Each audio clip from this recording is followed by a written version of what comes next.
So, Alvaro, Yes, my hello. hi. Okay, we're recording now. All right. You, as you pointed out before, you are the first non-native English-speaking guest. However, to say that would sort of implies that people should prepare themselves for sort of, crazy grammar and Yeah, they should. yes. They should.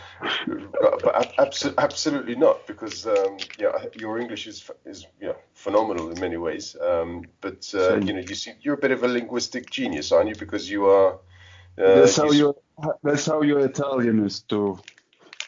my Italian used to be, but yeah. Anyway, that's a completely. Unfortunately, maybe one day if we practice, or if I practice again, we could have this conversation in Italian. But that's a long way Yeah, away now. sure.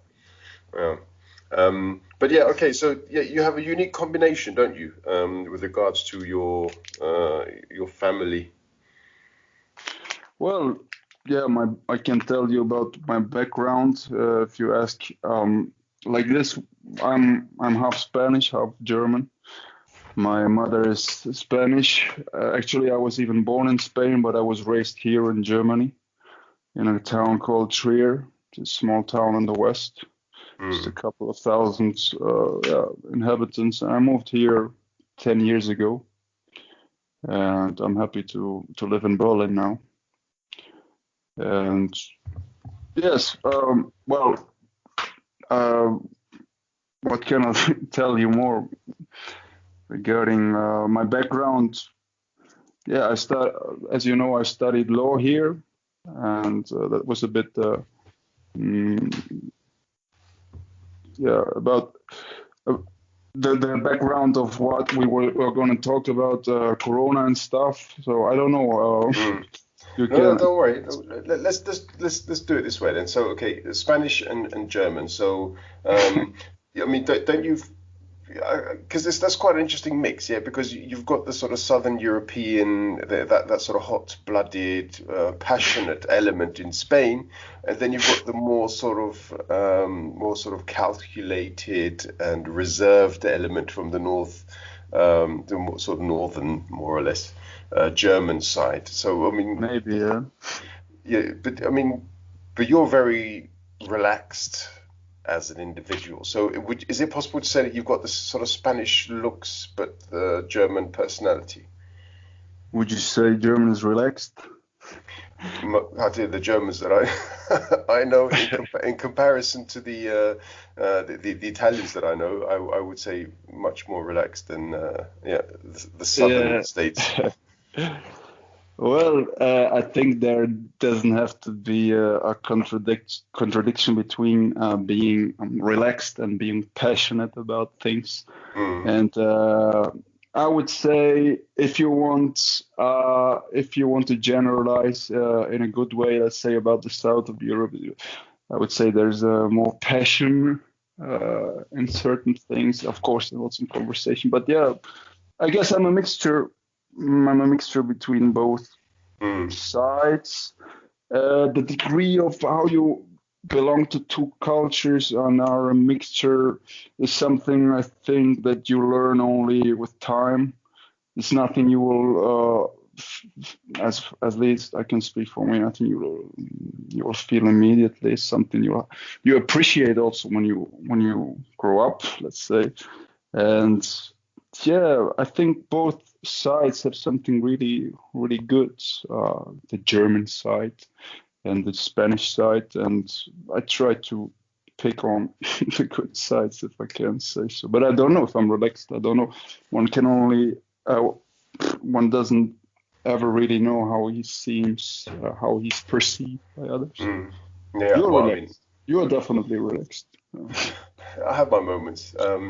Yeah, I mean, whenever I do generalize, and I try to keep that particular habit to a minimum, but I tend to draw on positives. So, Yes, um, that's yeah, the way of a good generalizing that I was talking about. Why mm, not to generalizing if it's good? If you're talking about the nation, about people, absolutely. certainly. Absolutely, and I mean, obviously, every nation has its negative aspects, but these are perhaps a bit more subjective than some of the other more cultural traits, shall we say? But Yeah. okay, all right. And we met playing football, but not really. So, because do you remember our first meeting? Well, if I remember right, I think it was 8 years or something like that ago. Mm. As far as I remember, we may have, yes, the first time we talked to each other was on the bench, watching from Yeah, do you from remember? outside how some other people played.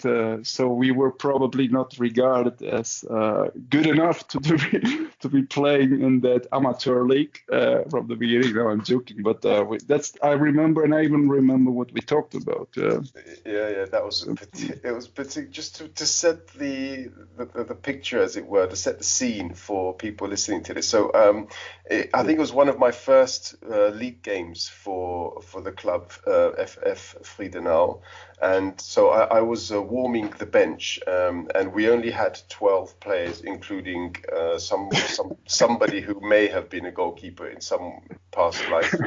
Um, so and it was so an honor to be warming the bench for. I'll tell you, I'm looking back at the fact that we've struck such a good friendship as a result of that particular moment shared on the bench. But you weren't even there at the beginning because typical for you, You wanted to say typical for Spanish coming not late, something like that, right? not at all.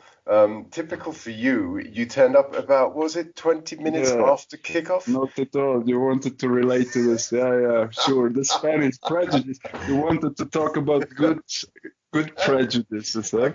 I can't believe it. I can't believe the accusation. All right. So anyway, and then you turned up, and we're like, oh, hi, how are you, and who are you, and blah blah blah, and we spent the whole time talking about, yeah, conspiracies and politics, and while the rest of our team was, somehow managing to, I can't remember if we even won or lost the game. I think completely, I it wasn't don't know. wasn't even important, was it, after that? Because we were No. so entertained in our conversation. Yeah, actually, at that particular period, my attention was really drawn to these topics of, politics, conspiracies, if you want to call them like that. Yeah, they mm, were very much on my mind, maybe more than soccer, although soccer has always been a topic. But at that time, yeah, mm, I remember how we actually, you do remember certain immediately.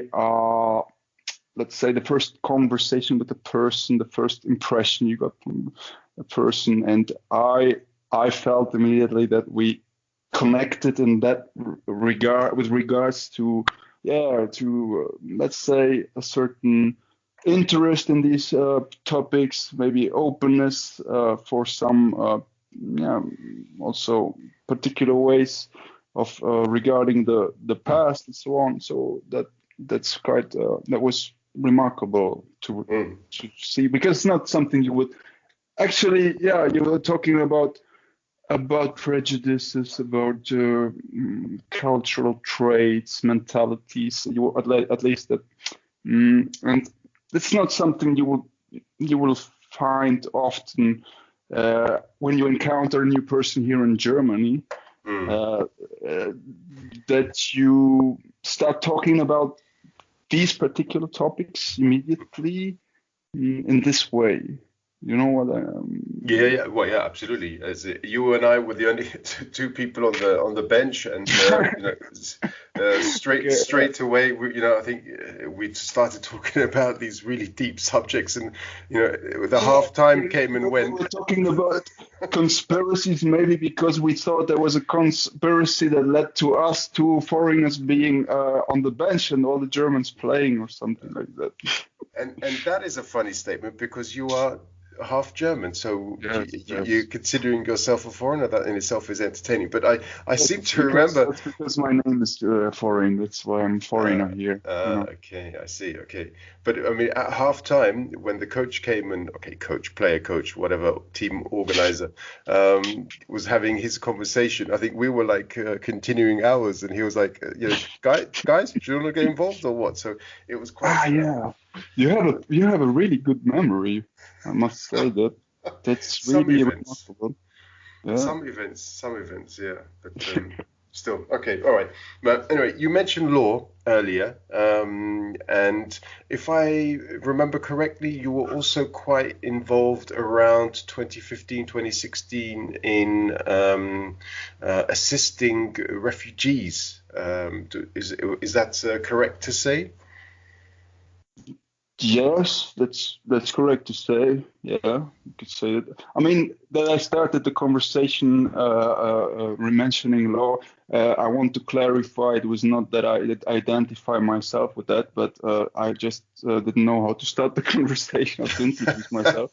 Uh, yes, uh, during that time, yes, 2015, the summer of 2015 when it started, when so many people started coming to Germany and so on. Yeah, also to Berlin, and Berlin being already a city where so many cultures cross each other, and you somehow are more, mm, yeah, you're somehow more related to that, and maybe also used to that. Yeah, that's how I got to know some people from that area, from that area of Syria, of course, Hmm. a lot of Syrians. And in that time, when I had, let's say, lack of motivation regarding law studies, that was a good way to to feel that there's something where law is, yeah, can be a good instrument, let's say, Hmm. or it's important at least. But you were also, I mean, very involved on a personal level. So you were involved in with a, you worked, I believe, with a law company, a law firm, helping with some of the cases of these refugees that had encountered your path. But you also took it upon yourself on a personal level to. Yeah, Um, much more the last than the first. The first, mm, I worked together with a lawyer who then started her business. Let's call it her professional career in that field, and I helped assisted in some ways, but not too much. It was more on a personal level that I encountered people from there, from that area who of course, all of them when they came here had some issues that were closely connected to law and to applications and to all this bureaucracy stuff. And more than that, it was so that the first persons that I got to know from Syria belonged to one family that my aunt, who's Spanish, had got to know in Greece whilst volunteering there for 2 weeks in a camp. And some of the family members had been transferred, let's call it like this, to Germany, and needed some. She told me, this and that. He's come, Mohammed, what's his name, is coming to Berlin, and can you see him? Can you help him? Can he have your number? It started like this on a very personal level, and yeah, this family particularly is a family whom I assisted in these things, and especially with regards to family reunion programs, because the family, the majority of them had been was at the time still in Greece. It was a long, let's say, struggle is exaggerated, but a long process until they could come here in, what was it, 2016 or 17? I don't remember, but it was a long process because Mohammed had come here in 2000 and So sorry, it was 2016. He came, and his family came more than a year later, and all this. This was just, let's say, the first step to get to know not only people in so far as to help somebody or assist them in some way, but also this first step towards this culture. And then in 2016, I started learning Arabic. I went to university courses for that purpose and slowly started learning the language, and through the language, the culture, of course, and got to know more and more people. You probably know that it's quite easy to make acquaintances with Arabic people once you're invited to their to dinner and so on. And that was the dynamic at that time. We'll come to the cultural element a little bit later, because there are some important and interesting events there which we can talk about.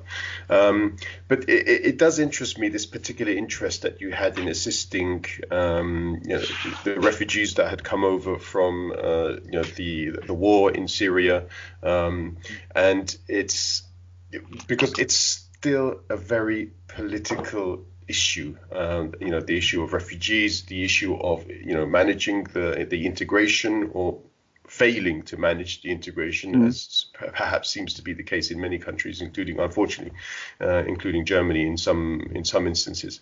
But it's not only a European phenomenon. As we've seen throughout the Trump presidency with regards to the Mexican and other South American immigrants that have come through, the children that have been separated from their parents, the numbers that have continued to grow.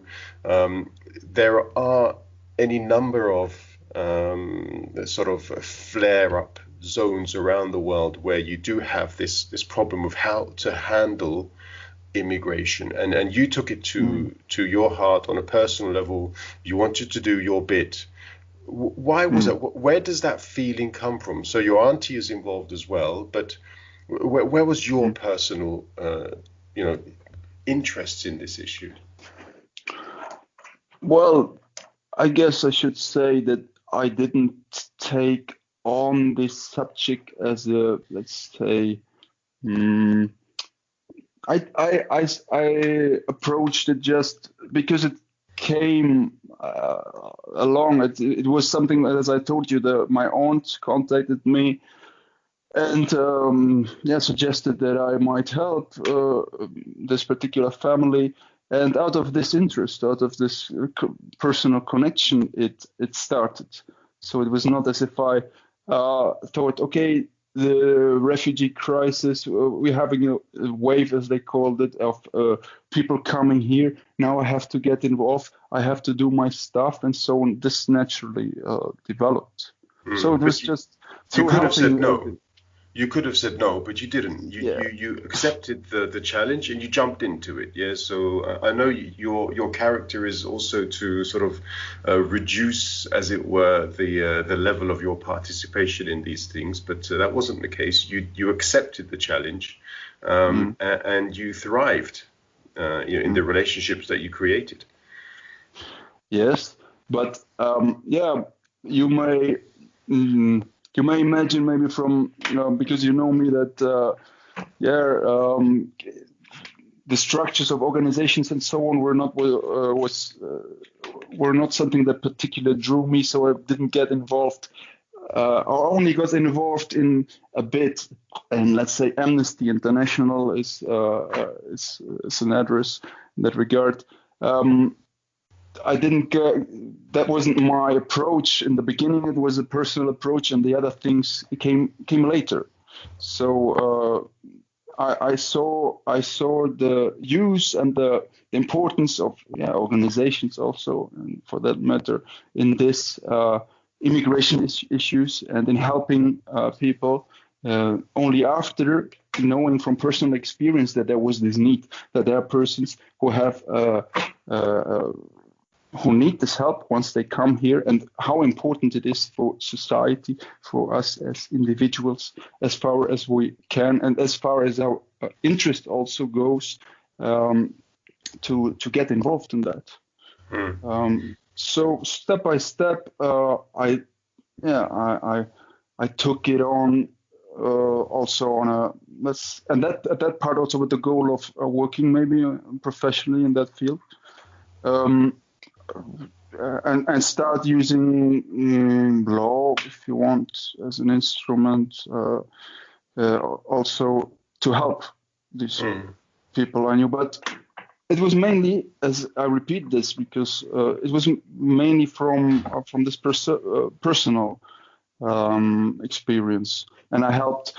So from this family, I got to know some other people, and also in the, let's call it, in the cultural world here in Berlin, because once so many people came here, also there was a big change, or a big enrichment in terms of culture and music. And I got to know another Iraqi friend who also has some artistic side. So I got to know him, and he was also a refugee. So I started helping him too.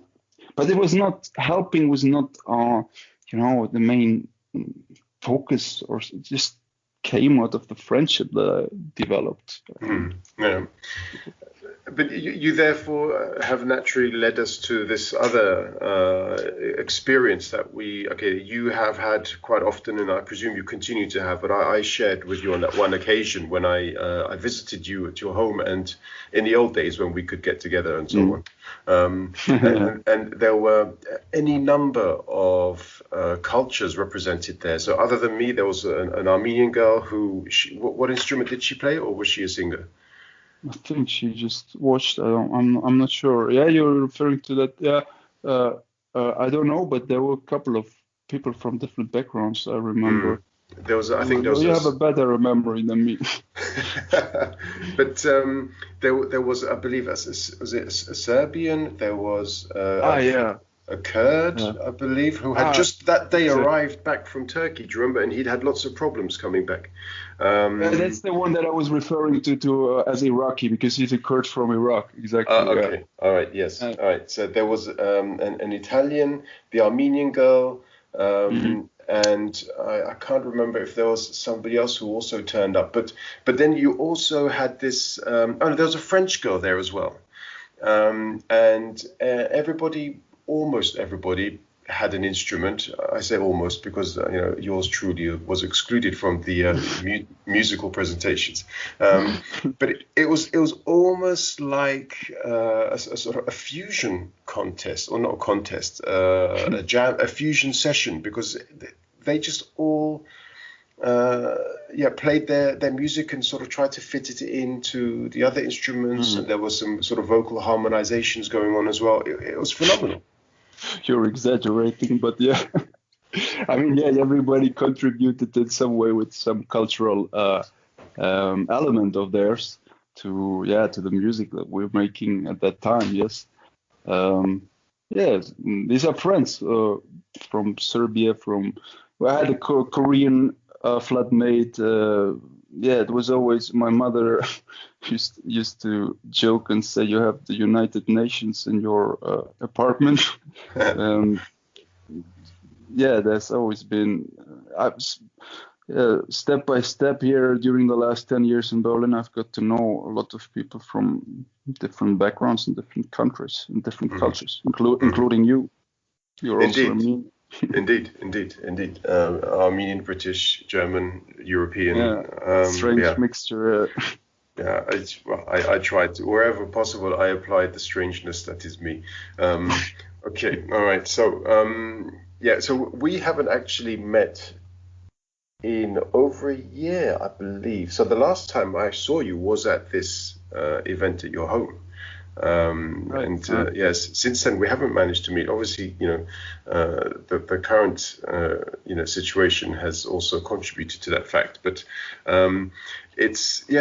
what have you been doing in the last sort of 12 to 14 months? Oh well, Yeah, the year 2020 was definitely a very busy and particular one because I had to do the second state exam. Let's say I wanted to do it. Um, yes, and finished this by what was it? Yes, June. Then I did the exam again to get a better grades, and I passed the written exams in December again. So the year 2020 was structured basically by my having to study hard for the second state exam, which is quite demanding. And well, apart from that, I didn't have that much. It coincided in a good way, let's say, at least for me, with a period that for everyone was a period of a certain isolation, in the sense that yeah, having to prepare yourself for exams like this always implies isolation in some degree, and in that for that matter, it was nothing that's changed. Corona, let's say, didn't change so much my daily habits. What I did in this year would have been isolated in any case. So Yeah, but I mean, take obviously as I was talking with you about earlier. You know, everybody has these Corona stories and the Corona perception and perspective and so on. But what we sort of planned to talk about with regards to this also touches on some of the political elements to it, because my political views are, you know, in this case at least, very much sort of follow the medical rules, act responsibly, and sort of serve society by being responsible in your actions. But there is also this sort of counter argument that you've presented in some way, which is to how much of these restrictions, and the word you used was proportionality. But would you like to sort of to talk about that a little bit more, and then maybe we can not necessarily have an argument about it, but let's just see what different kinds of focus points exchange arguments about it. Yes. Well, we'll give it a go. Yeah. Yeah, sure. Yeah, of course. In all this time, apart from preparing for the exam, which doesn't necessarily imply that part, but apart from that, of course, I looked at all this. At all that has been happening in the last year and until now from a legal perspective, and studied from that point of view. And there's a lot going on, of course, as in every, let's call it, system of our society, if you want to call it the system, jurisprudence and law. And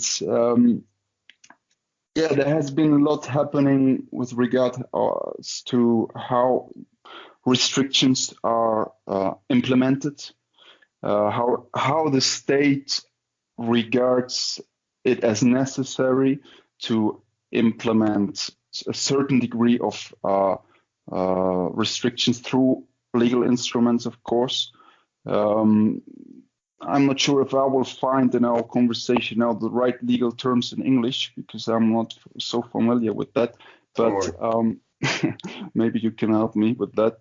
But the bottom line of this, I would say, is that yes, there has been a big discussion about how to implement and which degree of implementation is necessary. And since you were also referring to the political implications, is how much influence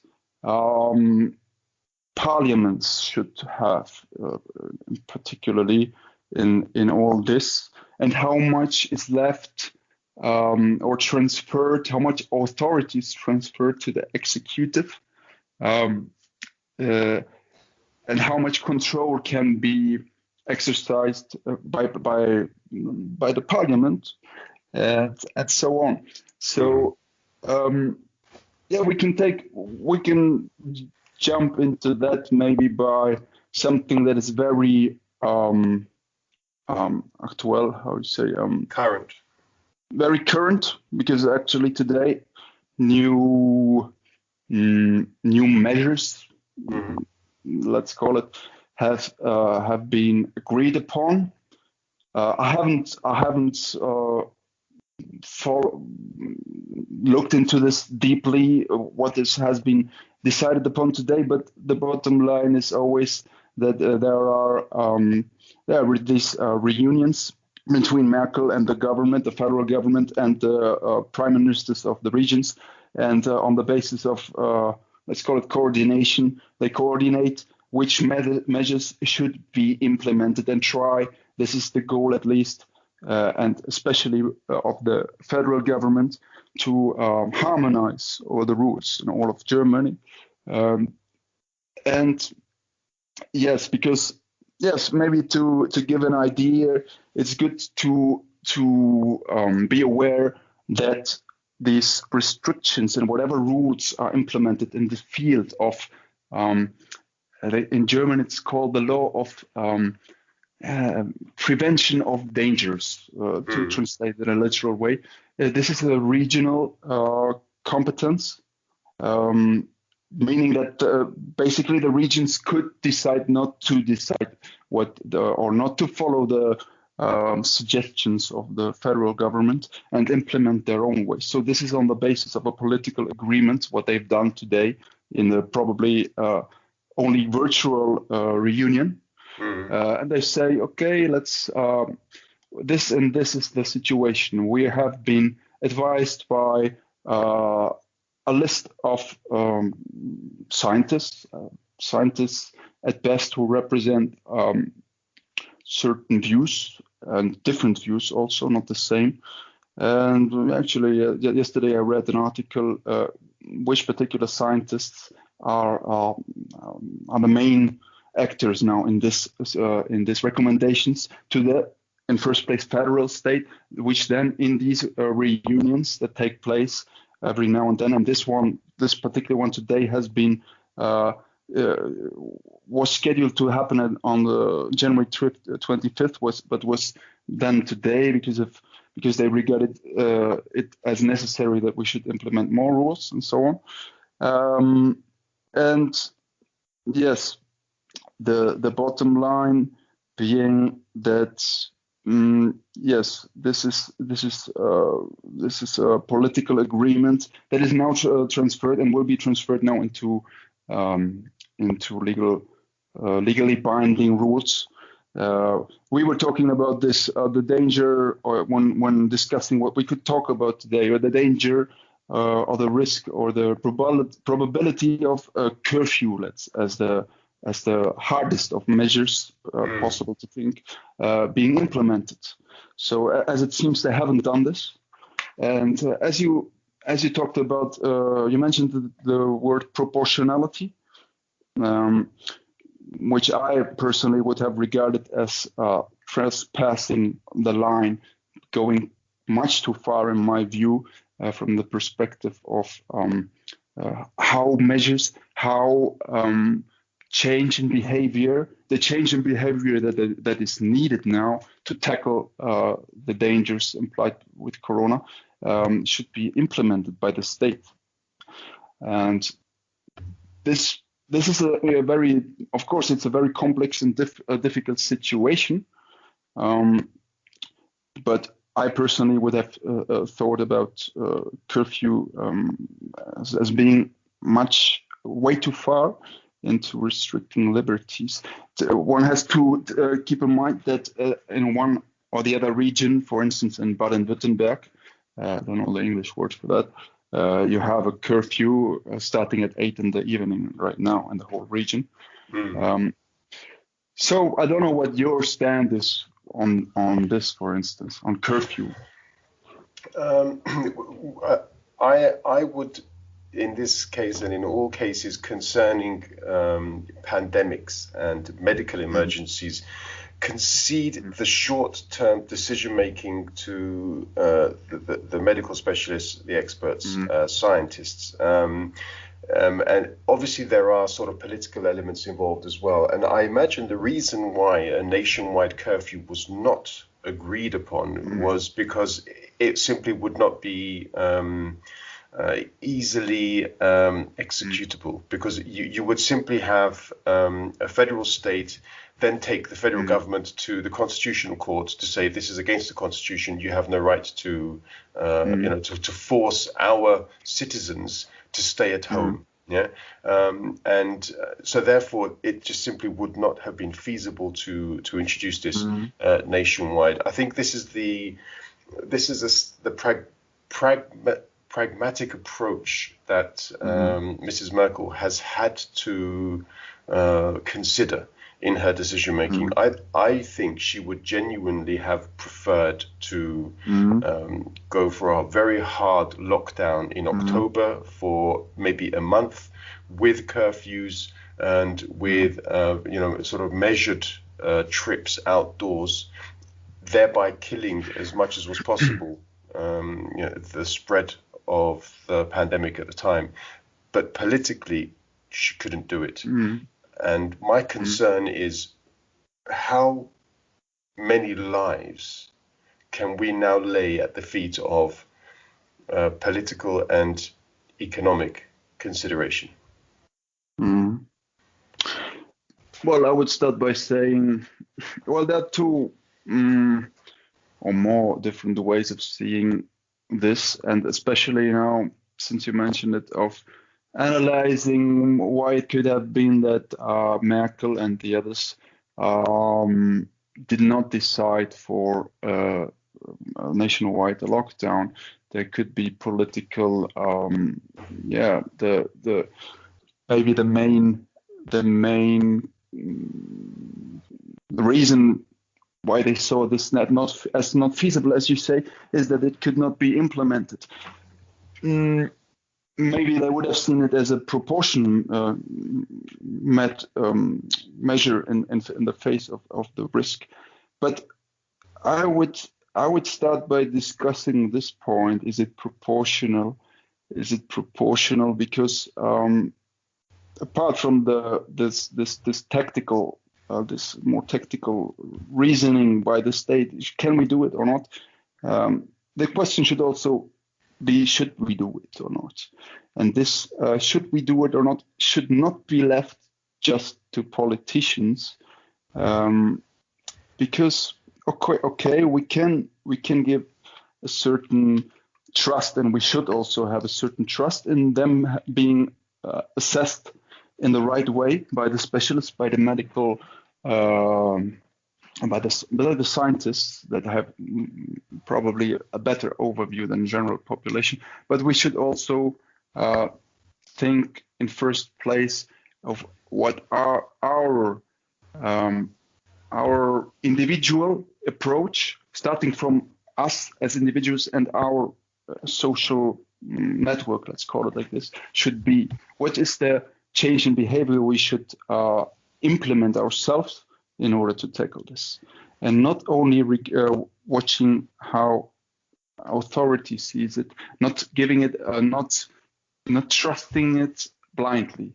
This is an important thing, because the question of trust is important. In which way is it important? On the one hand, we need as citizens, we have to have a certain trust in the state, because there will always be the need also for certain, at least as long as we are humans and with our flaws and so on, for the state to implement a certain degree of restrictions and to make sure that they are respected, that the change in behavior we all need, and this is something I think we should now agree upon in this discussion, that we do need a certain change in behavior, that there is a danger, because there are some people who deny it, but we have to talk about it now, at least on the basis of this presumption that it is necessary. So a trust in the state to implement the right measures, but also a right to question the proportionality of things. And with regards to see? curfew, Yeah. Okay. Please go on. Go on. Now, with regards to curfew, just to finish by saying that now, it is something that is, of course, heavily restricting freedom of individuals. And from the perspective of epidemiology, you say it in English? Epidemiology, yeah. Of course, you could easily argue that it is not necessary for the states to prohibit something as like going out to the streets and walking around, because this implies no inherent danger of infection unless you go inside, unless you gather even outside, but you would have to gather. So the state, when deciding upon such a strong measure as a curfew, manifests a big distrust vis-a-vis the population, because they say, yes, okay, it's true that you could go out and this would not be a special danger of infection implied in this, but we cannot enforce this. We cannot control that. When you go out, you will do something else. You will go to visit your friends, which is what we don't like. So our lack of being able to enforce this measure or this change in behavior forces us to have you all stay at home and closed. And this is a distrust that the state manifests, and that will create.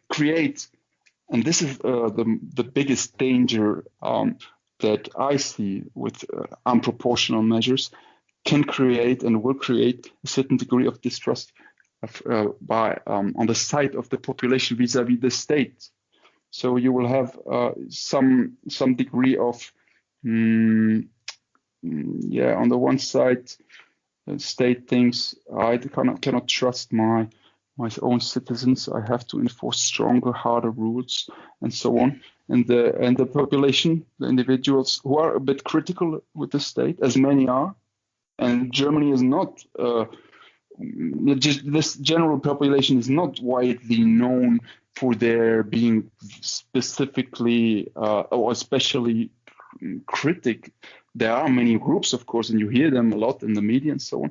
But this could cause. That's why I see it as important to be able to question the proportionality. This would cause a distrust that is for the political system in the long run can be a very bad consequence. And it's not necessary in my view. That's the thing. Okay, all right. You raised quite a few issues. Obviously, they are important. Okay, the question of trust, I find, because you connect trust with the rule of law is essentially what it comes down to. So when you're talking about enforcing behavior upon people, we're talking about the rule of law.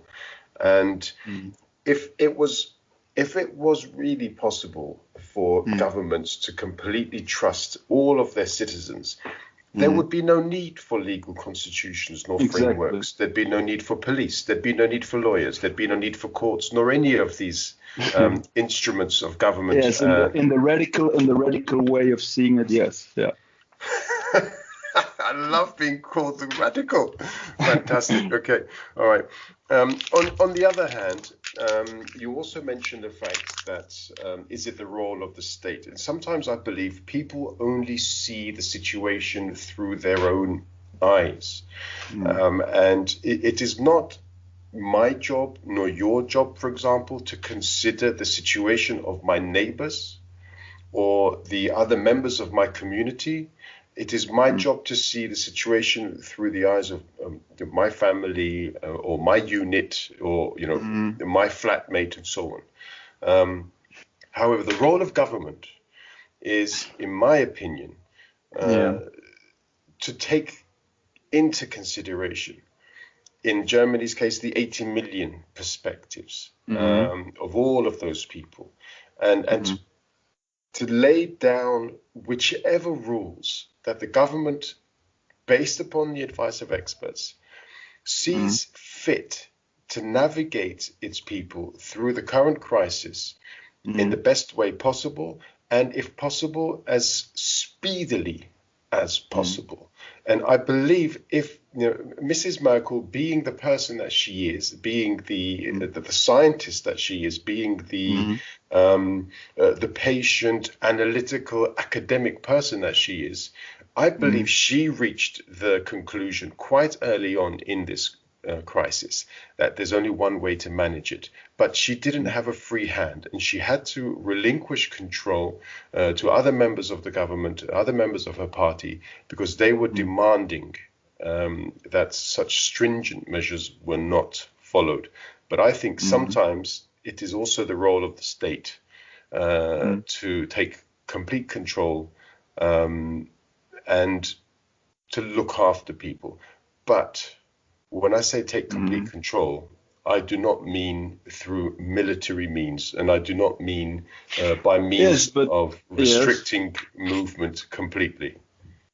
Yeah, but this is a very interesting way of putting it and comparing it with military measures, let's call them, because curfew is something that is, at least as I know it, something that I only know from the realm of military, of there being a danger, of the kind of the enemies arriving. We need this curfew to be implemented in order to achieve this and this. So this is military. This is a military term by itself, curfew. So it implies that once you, the thing is, once the state, as it was now, as you say, and I think too, favored by people like Merkel, or at least by some other politicians who clearly expressed their view that a curfew would be right and would also be appropriate. Or I don't even know if they would go so far as thinking about it of being appropriate. Proportional, in the sense they would regard it as, in first place, as necessary, and that's all we need to know about it. Some politicians have seem to think in this way, but the question of proportionality is something that is very important. From my perspective, to include in this discussion, because your view, the way you just put the state was also an idealistic one. So you part from the idea that the state has the capacity and the will, which you take as a given, to always represent the whole of society. And the whole bunch of 80 million people that live in this, let's call it administrative unit, because that's what it is also, yeah. And this has many flaws, this way of viewing the state, the federal state in this, for this matter, as such an idealistic actor. It might be that the majority of them have this will that you were naturally assuming, but the question is, without entering in interaction and communication into interaction with the white population, with a lot of actors who otherwise would not have their voices heard, you cannot implement something that is proportional. If proportionality is proportionality in the sense that we have to balance out not only the consequences that we would face if the virus were to spread in an uncontrolled way, which is, of course, what we all want to prevent, but also the consequences that go hand in hand with the degree of measures of restrictions being too high, if there's a too high, and there is a too high. I think this we should also take as a premise, because of course some things would go too far. I can tell you from other countries that there have been restrictions that were much harder, that would have never been accepted in Germany. Let's talk about China, about how they were forced to just stay at home and control through apps and having to show their faces to some government officials and so on. These are unproportional measures, I think, from the perspective of a liberal Democrat. And from that perspective, proportionality is important insofar as it is an expression, at least the thrive to find a proportional degree of measures is an expression of trying to balance out all the consequences. But you take the Chinese example and then accuse me of radicalism. But no, okay, we'll address that in a different sense. I can tell you other example, but you're right. I took an extreme example. Yes. Okay, yes. But if we look at, for example, a successful democracy in South Korea, and the South Korean government's approach, which was quite strict, because the population demanded that level of severity.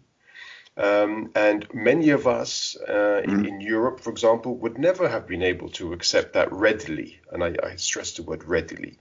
We would need to have been convinced. We would need the arguments to have been laid down very clearly for us to have been on board and supportive of such a policy that indeed in South Korea was implemented. But they were successful. Yeah.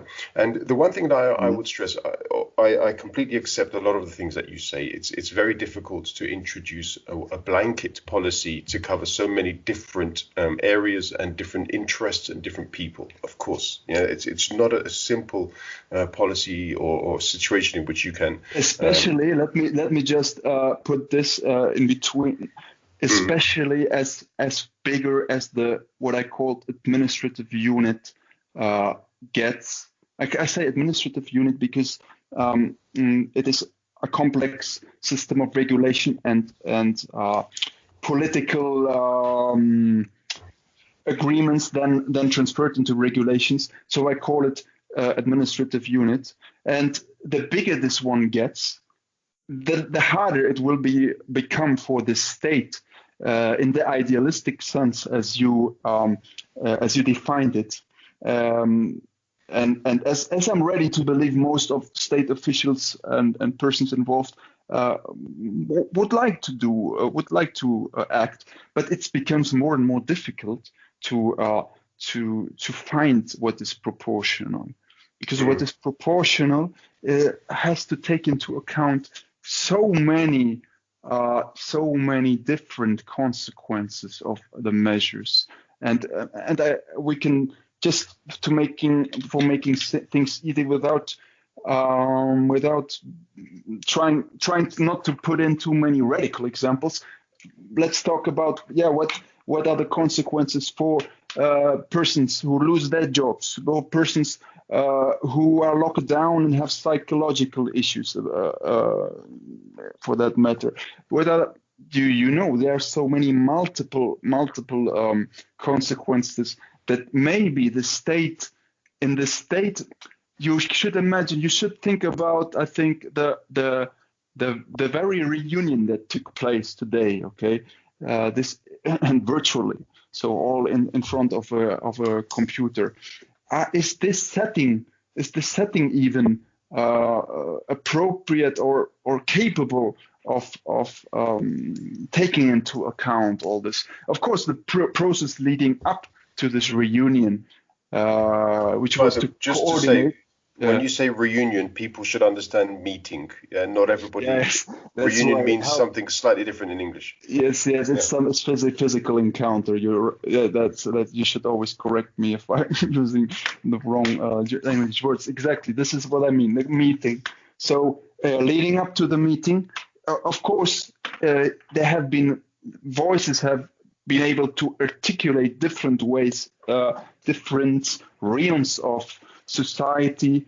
And I read from the list yesterday, okay, the list of the major experts that the federal government has been listening to, or has been hearing their opinions in the last days, and there are, and this is a very good achievement of our democracies, that these voices have been heard. There was not only the faces that we all know, like the president of the Robert Koch Institute, the Institute for how you call it in English, you know which institute? Yes, of course. They're doing in Germany what the John Hopkins Institute is doing in the USA. Essentially, it's managing the development, progress, calculation, and the measures of of during the pandemic.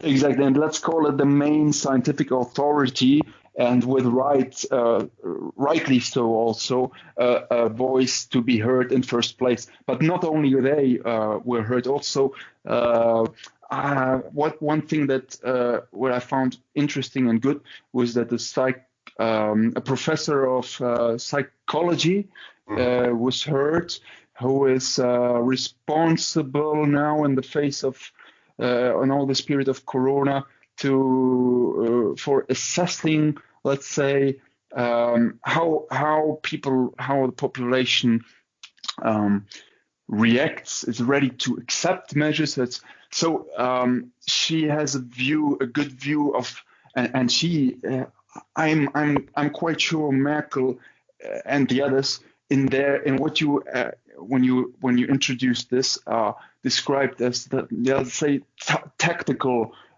reasoning. Oh, we cannot implement this because the population would not be willing on the one hand, or we cannot enforce it, and so on. So this professor of psychology, is someone who is hurt, and at best not only in the sense that she would try to help the government or go there and try to help the government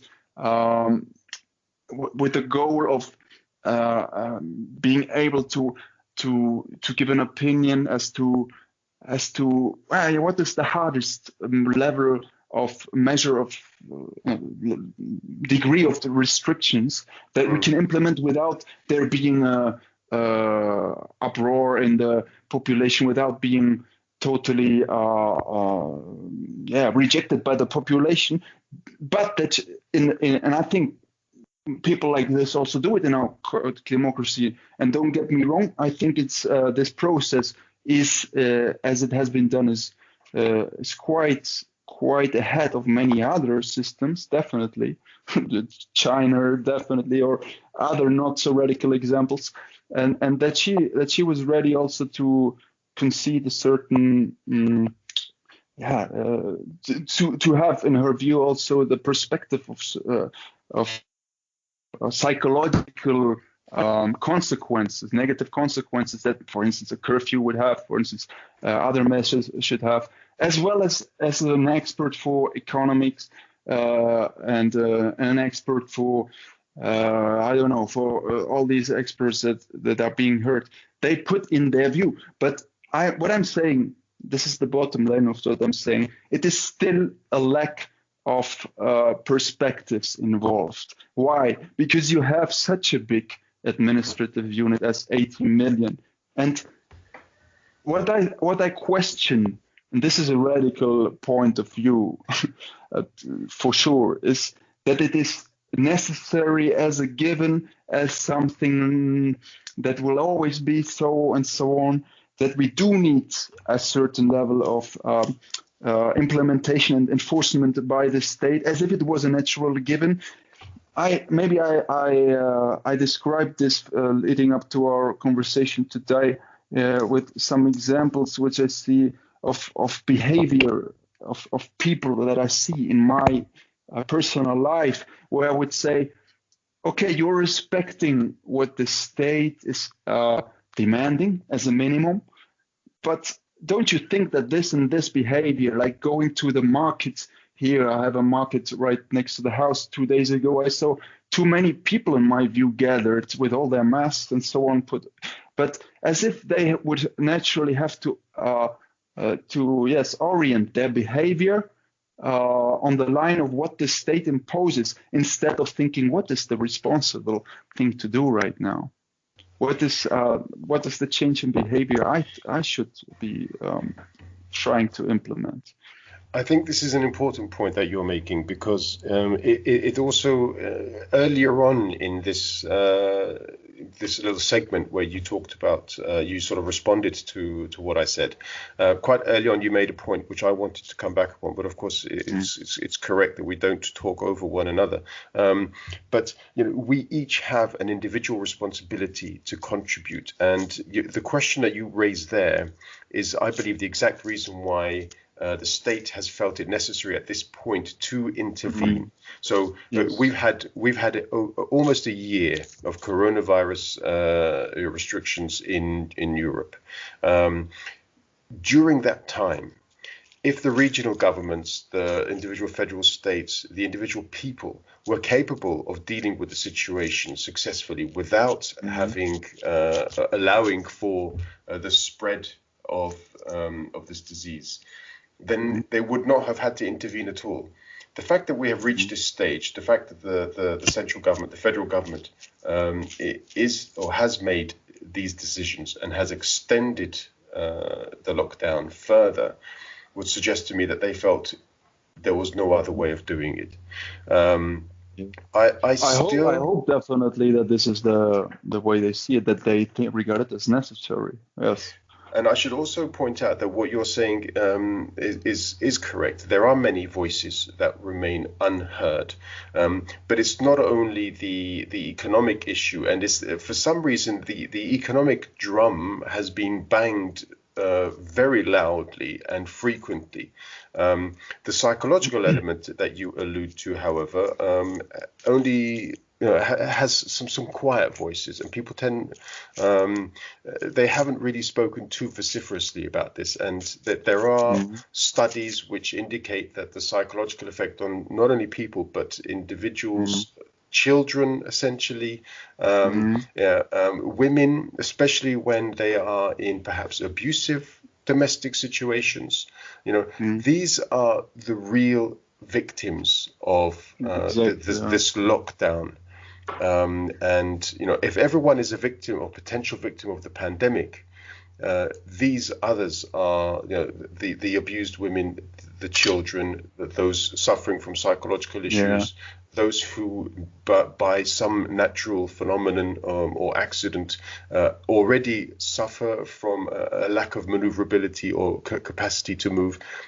These people's lives are further damaged and further made challenging. They indeed are the victims of the lockdown. And exactly of the restrictions also. Absolutely. And these are the people who really would require, in my opinion, further assistance from the government, or at least from the communities in which they reside. And it is this which I would like to see further implemented. Community management at a social level that we can all see. Exactly, and this relates to what I've been referring to as the problem of the administrative unit being too big, because there's one thing that let's assume for a moment that this level of restrictions, as the state sees it necessary, is really necessary. Let's assume it. Then of course the demand articulated by the population and in favor of those you've just mentioned who suffer from the direct consequences of the measures, then the demand should be formulated in this way: state, okay, I agree, you should. This is the degree of the restrictions that is necessary, unfortunately, but at least provide the necessary measures. And I mean immediate measures in order to counter this. So from a critical perspective, you could say it is hardly possible to coordinate from the state even at his best will, all those consequences, and especially things that are under the radar, in the sense that this domestic violence, this is just a radical example. Okay, let's call it domestic problems, be them psychological in the individual sense, or be them problems that arise from too many people on one in one place, that and confrontations and all these problems. This is something that he would have to tackle immediately. And okay, that was the assumption now that we made. Okay, the level of restrictions is necessary. Then the demand would have to be formulated in this. The lack of the state's capacity to act accordingly to the demands is already in itself something that has to be taken into account when finding the right way of the right degree of proportionality. Because as we agree, if we do, that the state cannot provide this immediate help for all these people in need of it, then it becomes a question of whether, in first place, the state should really regard it as necessary, or if he has made a wrong balancing out of in first place when he reaches the point and says this is proportional or not.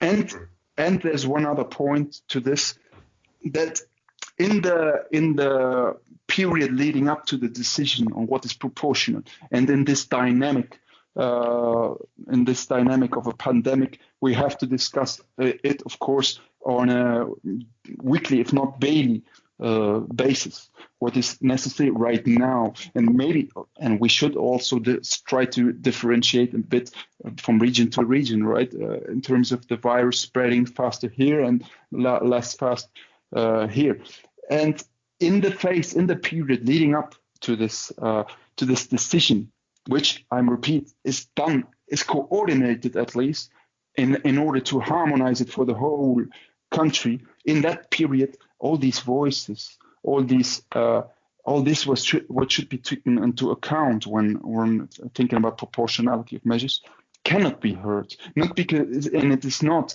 because politicians just don't want to hear it's too much or so on. They cannot be heard by the structure of the society itself, and the wide range of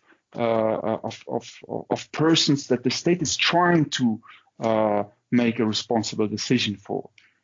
I don't know if I've made myself clear with this point. I think you have. I think you've definitely maintained a very specific, I think, line here with regards to the opinion that you present. So that's fair enough. We don't have too much time left, unfortunately. We really wanted to discuss some of the other items on the list. However, I do have a feeling that we're going to have to meet again, Alvaro, on in this particular sort of podcast style episodal issue, because I really would like to clash horns with you again. It's always nice to be able to argue with somebody, have a completely, in some ways, slightly different opinion, at least. They're also completely different in some other ways. But yes, let me just yes. In order to not give a wrong view.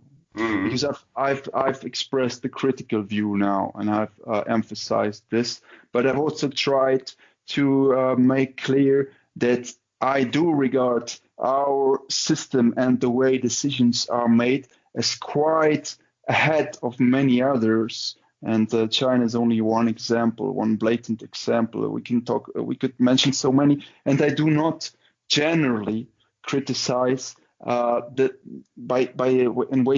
terms of tendency, in terms of the state itself, and I do not question that there has to be a certain level of restriction. What I question is something more deeper, in the sense that we should not,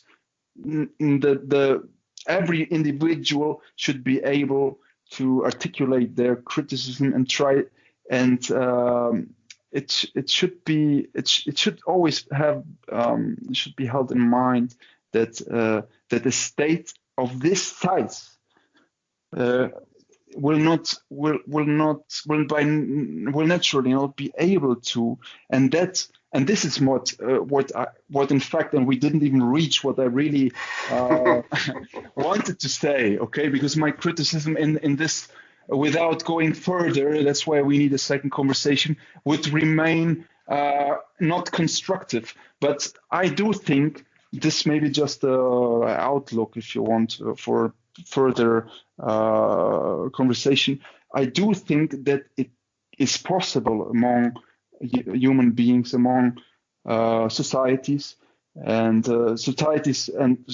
our social networks, to coordinate in another way, in a responsible way, talking as we do now, talking with a lot of people, talking also maybe if you see something that it's not what you think our behavior should be, trying to or being able to tackle this without getting too personal in it, on a more individual level, and to try to bring about a change in behavior, the change in behavior that we need. I think it's possible, and I just want to express that I do not think that it should be perpetuated to think that for that we always need the state.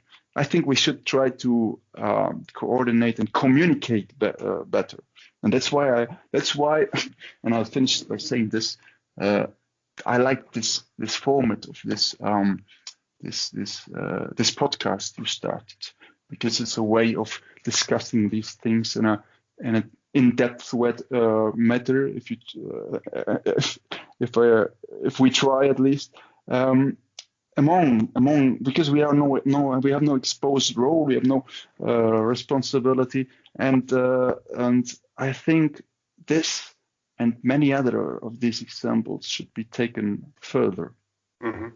Absolutely, and I think we will also discuss similar questions of sort of leadership, management, governance. Mm. Systems of law, administrative units, and so on, in also different issues coming forward. So, as in, I wouldn't restrict our future episodes to one, because I think we've got many topics to discuss. But Alvaro, grazie mille. Thank you very much, my friend, for your time, your impassioned argument. And also the fact that, as ever, you never get angry when I disagree with you, and I think that's really cool too. You're welcome. It was a pleasure, and I hope to have this occasion again. Absolutely. All right. Take care, and speak to you soon. Speak to you soon. Ciao.